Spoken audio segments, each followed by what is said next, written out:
मुझे आपको पढ़ाना है केमिकल कंट्रोल एंड इंटीग्रेशन के सारे हार्मोन्स के बारे में, ठीक है। मैं इस शॉर्ट में आपको मतलब वीडियो में पूरा आपको मैं ये हार्मोन्स याद करा दूंगी। आप कान में हेडफोन डालें और आराम से बैठ कर सुने, ठीक है। तो हार्मोन एक केमिकल सब्सटेंस है जिसको हम इंटरसेलुलर मैसेंजर भी कहते हैं। नॉन न्यूट्रिएंट होते हैं ये और ट्रेस अमाउंट में पाए जाते हैं। ये जो ट्रेस अमाउंट है, नॉन न्यूट्रिएंट है, इंटरसेलुलर मैसेंजर है, तीनों इंपॉर्टेंट है। फिर आता है एंडोक्राइन, जो मेन टॉपिक ही है लिखा हुआ। विदाउट डक्ट्स का होता है, डक्टलेस ग्लैंड। मतलब ग्लैंड जो है वो हार्मोन को ब्लड के अंदर डालेगा और टारगेट ऑर्गन के पास पहुंचाएगा, ठीक है। फिर पहला हार्मोन आएगा हाइपोथैलेमस। एक्टोडर्मल ओरिजिन है, डाइसेफेलोन पार्ट है फोर ब्रेन का, मास्टर ऑफ मास्टर ग्लैंड बोलते हैं इसको, ठीक है। इसमें दो टाइप के हार्मोन, रिलीजिंग हार्मोन होते हैं और इनिबिटरी हार्मोन होते हैं। जो रिलीजिंग हार्मोन है वो GnRH, TRH, CRH, PRH, MRH, GHRH, ठीक है। इसकी फुल फॉर्म चाहिए तो आप मेरी शॉर्ट्स देख लीजिए दूसरी, ठीक है, मैंने शॉर्ट्स बनाई हुई है। फिर आता है inhibitory hormone, PIH, MIH, GHIH, ठीक है। फिर आता है पिट्यूटरी ग्लैंड, ठीक है। पिट्यूटरी ग्लैंड होता है मास्टर ग्लैंड, एक्टोडर्मल है, सेलर टर्शिका स्फिनोइड बोन के पास पाया जाता है। इसके दो पार्ट हैं। 75% जो है वो इंटीरियर पिट्यूटरी है, मतलब पास्ट डिस्टेलिस और पास्ट इंटरमीडिया।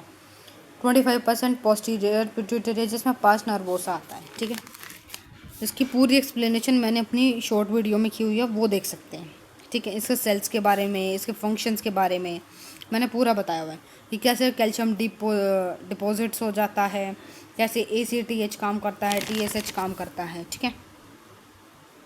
पार्ट्स नर्वोसा में ऑक्सीटोसिन और ADH काम करते हैं। पार्ट्स इंटरमीडिया में मेलेटोनट्रोफ्स काम करते हैं।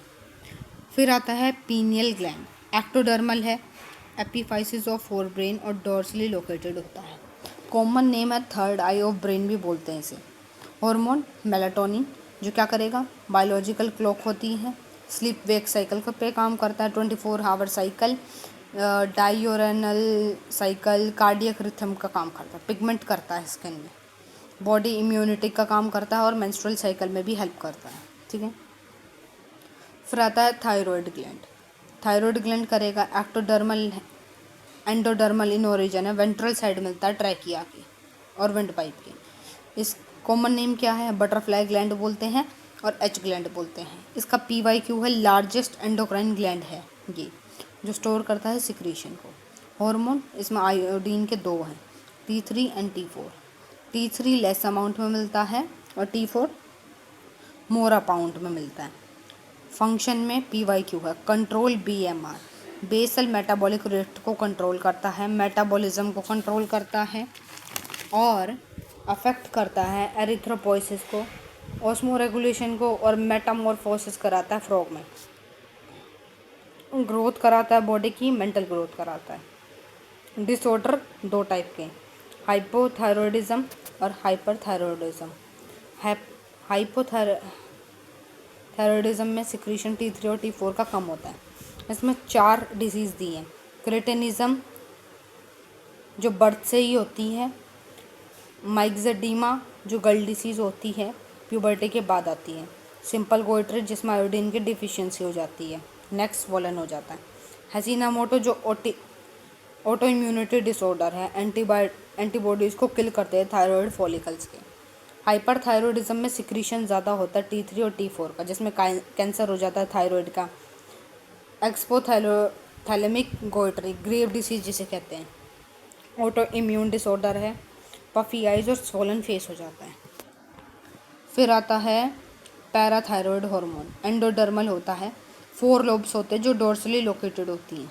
फंक्शन क्या है, हाइपर कैल्सियमिक हार्मोन है, मतलब ब्लड में शुगर का लेवल बढ़ाता है, ब्लड में कैल्शियम का लेवल बढ़ाता है और फॉस्फेट का लेवल बढ़ाता है।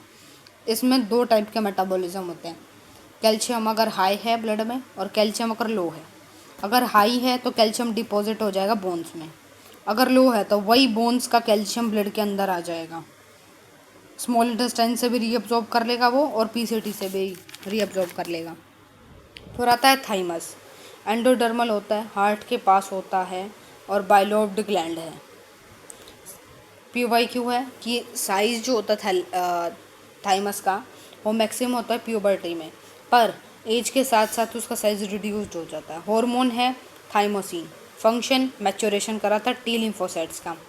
टी लिम्फोसाइट 3 टाइप के, टी हेल्पर, टी किलर और टी मेमोरियल, ठीक है। थाइमस क्या करता है, सेल मेडिएटेड इम्यूनिटी बनाता है बॉडी में, और इसको हम स्कूल ऑफ टी सेल्स भी बोलते हैं। फिर आता है थाइमस, थाइमस नहीं दिखा था मैंने, ये थाइमस है, ठीक है। उसके बाद एडर्नल ग्लैंड, जिसको हम इमरजेंसी ग्लैंड भी कहते हैं। किडनी के ऊपर ट्रायंगल शेप के ग्लैंड होते हैं, ठीक है। 1 पेयर्ड होते हैं।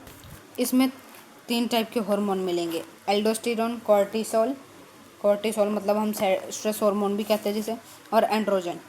भाई अगर आपको सारे फंक्शंस वगैरह को देखने हैं तो आप मेरी शॉर्ट वीडियो देख ले। फंक्शन है डायलेशन कराना प्यूपिल का, हार्ट रेट बढ़ाना, ब्रीथ रेट बढ़ाना, बीपी बढ़ाना, ब्लड बढ़ाना, ब्लड फ्लो बढ़ाना मसल के अंदर, और गैस्ट्रिक इनहिबिशन को, गैस्ट्रिक जूस को रोकना। इसमें 3 टाइप के डिसीज़ दिए हैं, डिसीज़ नहीं पढ़ानी मुझे इसमें। इसके बाद आता है पेनक्रियाज, ठीक है। पेनक्रियाज मिक्स्ड होता है और हेंट्रोक्राइन ग्लैंड होता है, मीजोडर्मल ओरिजिन होता है, और शेप्ड ड्यूडेनम जैसी होती है, और वो स्मॉल इंटेस्टाइन पे होती है। इस स्ट्रक्चर के 2 पार्ट है, 97% एक्सोक्राइन है और एंडोक्राइन 1 to 3%। PYQ पेनक्रियाटिक एसिनी, इसमें स्टार शेप सेल्स होते हैं, ट्राइसिनोजन्स, न्यूक्लियस होते हैं, अमाइलेज होता है, लाइपेज होते हैं, ठीक है। इसमें F सेल्स भी होते हैं जो इनिबिट करता है सिक्रीशन को पेनक्रियाटिक जूस की, ठीक है। फिर होता है एंडोक्राइन जो 1 से 3% होता है, आइसोलेट ऑफ लैंगेसहन जो हार्मोन तो होता है। अल्फा सेल्स ग्लूकागोन बनाता है जो हाइपरग्लाइसेमिक होता है, जो ब्लड शुगर लेवल बढ़ाता है। बीटा सेल्स इंसुलिन, हाइपोग्लाइसेमिक जो ब्लड शुगर को कम करता है। फिर आते हैं साइन सेल्स जो सोमेटोस्टेटिन बनाता है, सप्रेस करते हैं सिक्रीशन को ग्लूकागोन के, ठीक है। फिर आते हैं टेस्टीज क्या है कि प्राइमरी सेक्स ऑर्गन है मेल में, ठीक है। हार्मोन एंड्रोजन और टेस्टोस्टेरोन बनाता है, ठीक है। फिर आता है ओवरी का क्या है कि एस्ट्रोजन और प्रोजेस्टेरोन बनाता है फीमेल में। एस्ट्रोजन का काम है मेमोरी ग्लैंड का डेवलपमेंट कराना और फीमेल सेक्सुअल बिहेवियर को कंट्रोल करना या बनाना, ठीक है। प्रोजेस्टेरोन का काम है सपोर्ट करना प्रेगनेंसी को और फॉर्मेशन कराना एल्वुलाई ऑफ मेमोरी ग्लैंड।